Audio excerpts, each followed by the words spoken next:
Kapuso writer na si RJ Nuevas, itinangging tagasalo raw ang aktres na si Bea Alonzo ng mga inayawang proyekto ni Kapuso primetime queen Marian Rivera.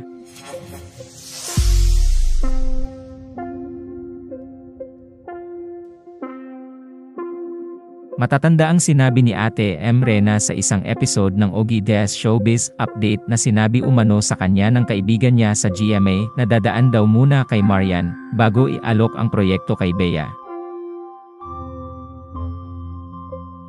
Ayon kay Ate M. Rena, saka lang daw iaalok ang proyekto kay Bea kapag hindi raw ito nagustuhan ni Marian.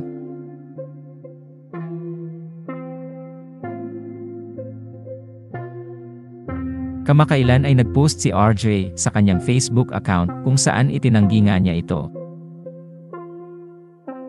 Nilinaw din niya na para raw talaga kay Bea ang mga proyektong inaalok sa kanya.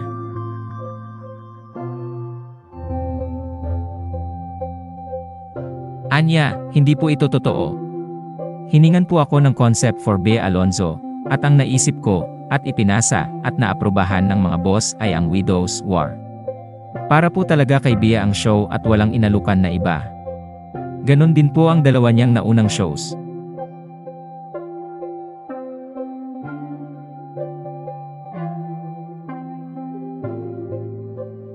Sinang-ayunan din ito ng nakausap ng Abante si RJ.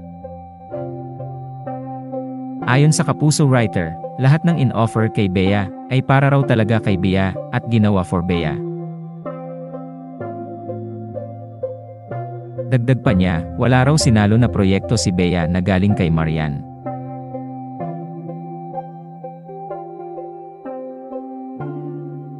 Samantala, nagpost si Ogie Diaz sa kanyang X account kung saan nanindigan siya sa nasabi sa kanya ng source niya na naging tagasalo nga raw si Bea ng mga inayawang proyekto ni Marian.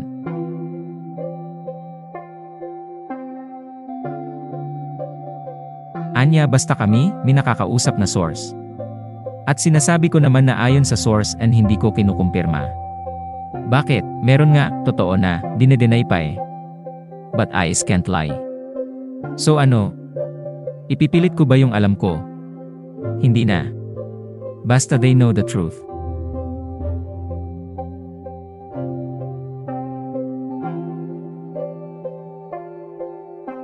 Salamat sa panonood. Huwag kalimutang mag-subscribe sa aming YouTube channel, i-like ang video na ito, at i-turn on ang notification bell.